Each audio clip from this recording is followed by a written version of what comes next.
안녕하십니까. 저는 그 이태리 밀라노에서 종교교사를 하고 있는 장소의 헬레나라고 합니다.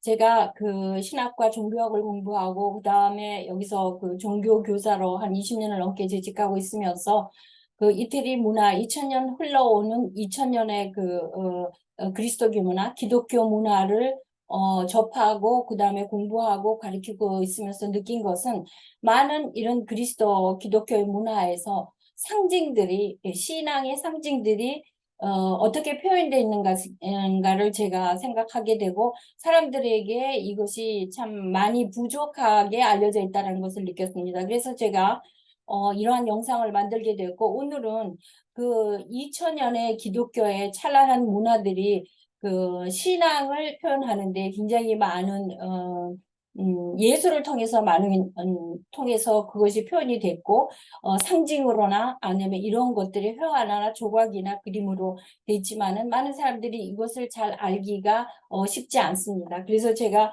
오늘은 그중에서 가장 그 비잔틴 문화가 꽃피었고 중요한 도시는 라벤나를 서로 소개해 보도록 하겠습니다. 그래서 그 라벤나는 그 비잔틴 문화의 그 최고의 성지라고 할 만큼 그 많은 꽃을 피웠고 그 중에서 모자익은 특히 라벤나는 모자익의 도시라 할 만큼 그만큼 중요한 그러한 신앙을 우리가 읽을 수 있는 그러한 도시입니다. 그래서 그 도시를 보기 전에 약간 역사를 제가 한번 살펴보도록 하겠습니다.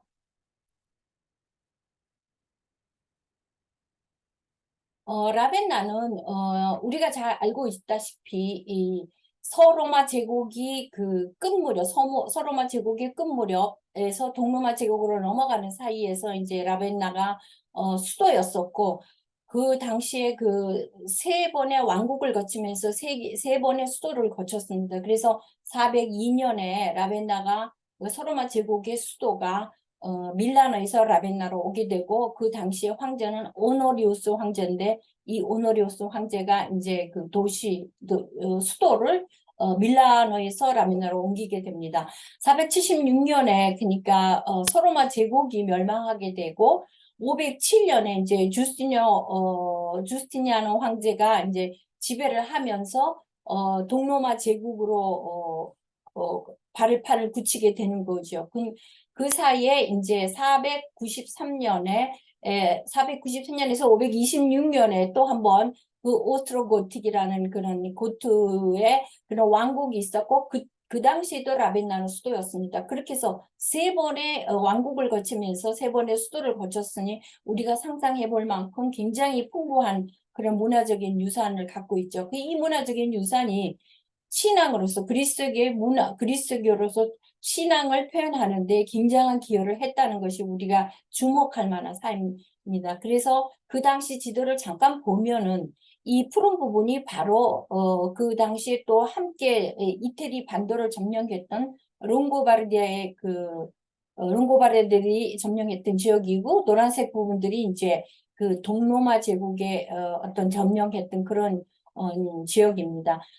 그래서 우리가 이 역사를 보면서 라벤나 도시에서 지금 우리가 두 가지 장소를 보겠는데 하나는 그 당시 황후였던 그 갈라플라치디아라는 황후가 있었습니다. 이 황후의 그 어떤 영묘를 하나 보겠고 그 다음에 성 폴리나리에라는 성당이 또 있습니다. 이것을 보겠습니다.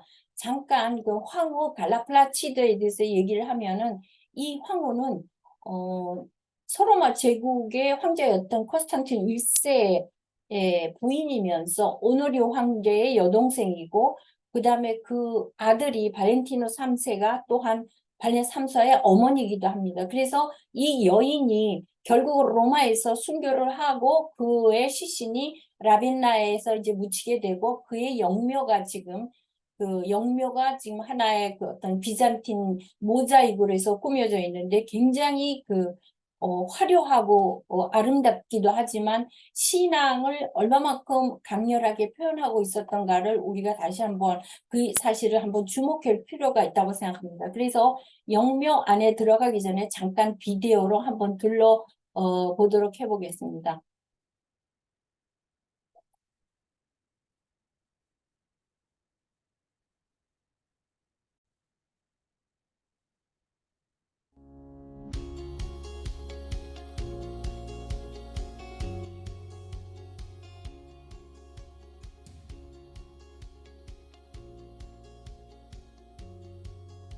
지금 영묘 안으로 들어와 보면은 이러한 벽면들이 모자이크이고 굉장히 그 작은 그 돌 조각으로 이어붙은 모자이크인데 자연 채광을 받아서 그 빛이 굉장히 미묘한 색깔을 띠게 됩니다. 그러니까 작은 명모지만은 빽빽하게 둘러싸여 있는 이러한 모자이크들과 그 다음에 이렇게 보는 그 벽화에 전부 신앙의 상징입니다. 이 상징들을 그냥 아름답다고 생각하는 것이 아니라 각자의 의미가 있기 때문에 제가 이것을 상세히 설명해 보도록 하겠습니다.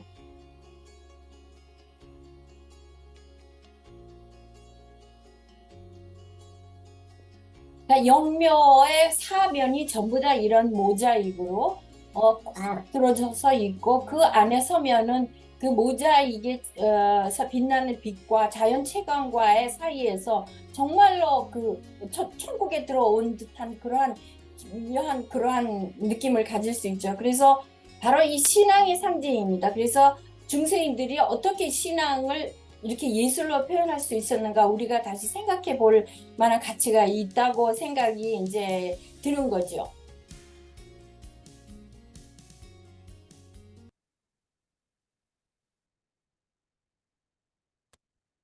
네, 다시 그래서 제가 그런 각 슬라이드 그 명묘 안에 그 각 벽면마다 들어있는 있는 그 저기 모자이크 장면들을 신앙 상징의 의미를 설명을 해 보도록 하겠습니다.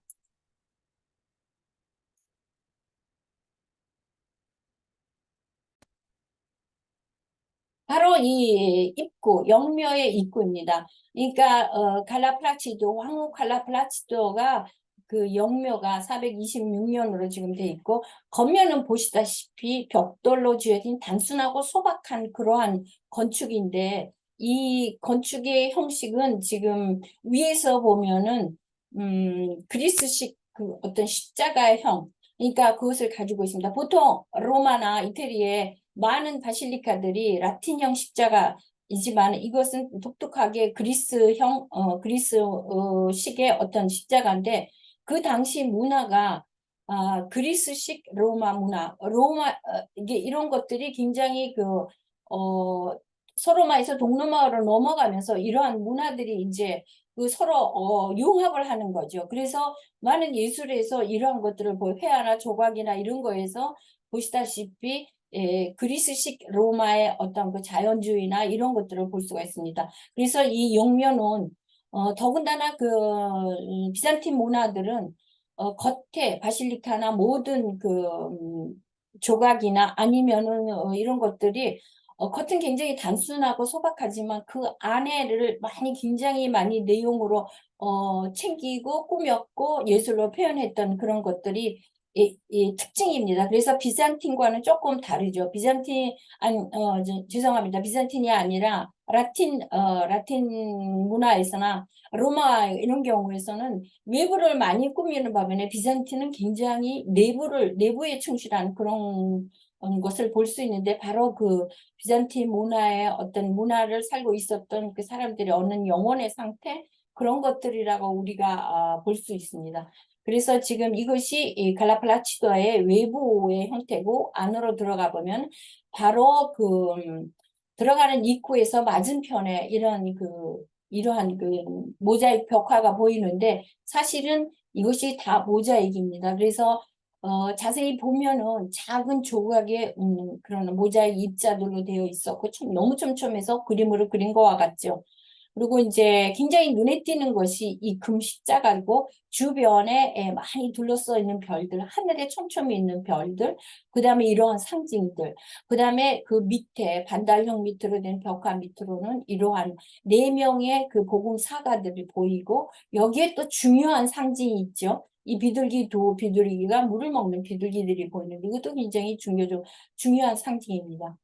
그래서 바로 이제 제가 아까 말씀을 드렸듯이 그 천장에 있는 이런 금 십자가를 보면은 십자가가 우리가 생각하던 그리스도가 죽음을 맞이한 십자가 어둡고 무겁고 고통스러운 그런 십자가가 아니라 찬란한 어떠한 그 빛으로 하늘의 별들로 둘러싸인 그런 금 십자가죠. 이것은 바로 부활을 상징합니다. 여기가 영묘인 만큼 어떠한 그 장례에 대한 의미들이죠. 그러니까 그 당시 사람들이 칼라클라시도 왕도 마찬가지였지만 죽음 이후에 죽음을 건너가는 어떤 부활, 그리스도인들의 신앙 고백입니다. 바로 이것이. 그것을 상징하기 위해서 강조하기 위한 그러한 모자이크입니다. 그래서 그리스도가 십자가가 무겁고 어둡고 억눌리고 고통의 십자가가 아닌 죽음을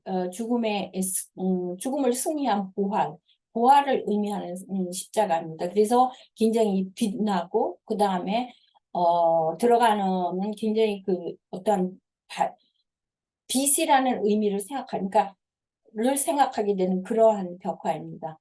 바로 지금 그 주변에서 보고 있듯이 복음 사가들의 상징이고 지금 사자는 이제 사복음자사가 중에서 루카 복음의 이제 상징들이죠. 그 다음에 여기는 황소도 있고 그 다음에 그 밑에 이제 황소는 이제 그 황소 복음사가가 있고 그다음에 밑에 이런 구름 같은 것은 어떤 신성을 의미하는 그런 것들이죠. 여기는 이제 그 날개가 달린 사람, 즉 마테오복음사가의 상징입니다.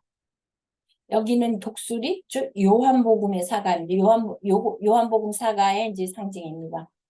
그래서 다시 이 별들로 수놓아진 금십자가 이것이 바로 이제 그 영묘의 굉장히 독특한 그러한 모자이크입니다.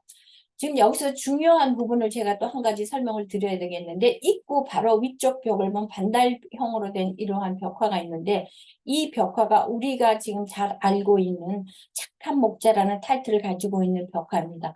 이 벽화를 보면은 이 벽화 역시 주변에 하늘에 엄청 수놓은 많은 별들, 그 부활을 상징하는 병들로 쌓여져 있고 여기에 예수의 모습이 굉장히 독특해 보입니다. 그 당시 그러니까 5세기, 6세기 예수의 모습은 굉장히 젊고 수염도 없고 이러한 예수의 모습과 그 다음에 그 주변에 이제 양들의 모습 그 다음에 이 하늘의 색깔들, 풀들, 이런 암벽발 색깔들이 이것이 바로 그리스식 라틴, 그리스식 로마 회화의 기법입니다.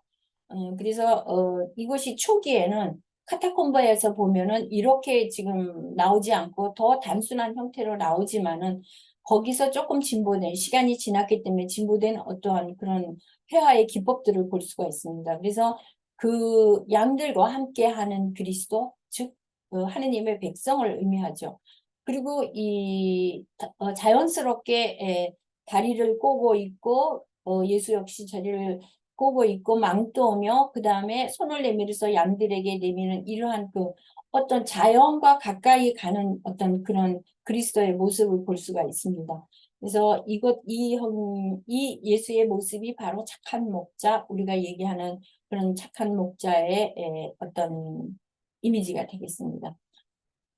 아까 말씀을 드렸지 양들도 대칭형으로 되어 있고 그 양들의 어떤 그 주변에 있는 물도 굉장히 델리케이트한 그림자라든가 이런 것들의 해법들이 지금 5세기, 6세기의 회화의 기법들입니다. 지금 이 모자이크 벽화를 보면은 여기서 우리가 복음 사가들이 이렇게 커플로 돼 있죠. 근데 그 중에 이제 아까 말씀을 드렸듯이 복음 사가들의 상징들이 보이고 그다음에 그 앞에 굉장히 중요한 이 부분이 이제 그리스도교 신앙의 그 굉장히 중요한 상징인데 물을 먹는 두의 비둘기. 그 비둘기는 그리스도인들에게는 하나의 우리가 평화의 상징이라고도 하지만은 사실은 어, 영혼, 그러니까 그리스도인들의 영혼을 상징을 하고, 거기에 이제 물이라는 것은 마르지 않는, 영원한 샘. 그러니까는 맑은 영혼들, 그리스도인들의 죽어서 자기네들의 부활한 영혼들의 늘 마르지 않는 물을 먹는 그리스도인들의 모습이라고 하겠습니다. 바로 여기서도 지금 그것이 보이죠. 그래서 만약 이 두 사가가 한 가지 참 재미있는 것은 로마 원로원의 옷을 의복을 입고 있습니다. 그래서 그 당시에 그러니까 400년대에서 500년대 그 바로 로마의 그 문화가 동로마 문화, 서로마의 문화가 지배를 했었기 때문에 역시 복음사들의 의상도 그 당시의 문화, 로마 원로원의 옷을 입고 있고, 그 다음에 제스처라든가 손으로 벌리는 이 제스처도 그 당시 로마인들의 그런 그 모습이죠. 그래서 예술이라는 것이 시대를 반영하면서 그 안에서 신앙을 표현했다라는 것. 이것은 이러한 메시지를 우리가 알 수 있죠. 여기도 똑같은 이제 그리스도 신앙들의 기독교 신앙의 어떤 그 상징의 신앙 고백입니다. 그래서 영묘가 단순히 아름다움으로 치장된 것이 아니고 이러한 의미가 있다라는 것을, 물론 칼라플라치에도 순교를 할 만큼 굉장한 예수에 대한 그 그리스도에 대한 신심이 깊었던 사람이기 때문에 그러기도 하죠. 여기는 이제 또 다른 그 벽화가, 중요한 벽화가 하나 있는데, 이 벽화가 바로 성 로렌조 성인에게 그 바쳐진 하나의 벽화고, 요 밑에 칼라플라치도의 영묘입니다. 그래서 이 성 로렌조의 그 벽화를 보면은 이분도 순교하셨고 그 십자가를 들고 한 손에는 복음을 들고 있으면서 그 불로 뛰어들어서 순교를 하는 그런 어떤 그런 장면이죠. 그래서 선 로렌소에 대한 어떤 이 영묘의 모자이크를 제작한 사람들의 생각과 칼라 플라치도의 그 황후의 어떤 생각이기도 하죠. 그래서 그 옆에는 우리가 또 한 가지 굉장히 흥미있는 것이, 작은 책장 안에 이 복음들이 들어 있습니다. 여기 보면은 라틴어로 써있죠. 요한과 마테오, 루카, 이러한 마르코 복음들이 있고, 그 복음이 들어있는 작은 책장은 하나의 집, 즉 복음을 보관할 수 있는 것은 교회죠. 그러니까 이거는 교회를 상징을 합니다. 이 작은 책장들은. 그래서 우리가 볼 때는 그냥 무심하게 그냥 우연히 그려진 이러한 그림들이 아니라는 것을 제가 말씀을 드리고, 그래서 이 영묘를 볼 때도 신앙의 눈이 필요하고 신앙의 상징을 읽을 수 아는 독자들의 그러한 안목도 필요합니다. 여기도 많은 상징들이 지금 포도나무 덩굴이라든가 이러한 상징들이라든가 이런 것이 사슴, 이런 것들은 전부 다 시편에 나오는 상징들인데, 그래서 그냥 말씀드렸지만 이것을 그냥 하나의 데코레이션이나 그냥 미적인 아름다움, 많은 동물들이 그려져 있구나 이렇게 보는 것이 아니고, 사슴은 그리스도인들의 그 영혼을, 그러니까 맑은 물을 마시는 사슴들 시편에 나오죠. 이런 것들과 이 포도동굴은 전부 다 그리스도의 몸에 받쳐 있는 신자들의 모습이죠. 그러니까 이런 것이고, 이것은 지금은 알파 오메고, 그리스도는 시작과 첨이라는 알파 오메고 모노그램이죠. 그리스도 모노그램이 되고, 히브리어로 그리고 그리스어로 키로 시작과 끝이다라는 거죠. 그러니까 그리스도는 처음이자 마지막이다라는 그리스도인들의 신앙 고백입니다. 바로 이 상징이죠. 네, 그래서 제가 여기서 그러면은 그 황후 벨라플라치도에 대한 영묘에 대한 설명을 마치고, 다음 영상에서는 라벤나에 있는 산 비탈레 성당으로 가보도록 하겠습니다. 경청해 주셔서 대단히 감사합니다.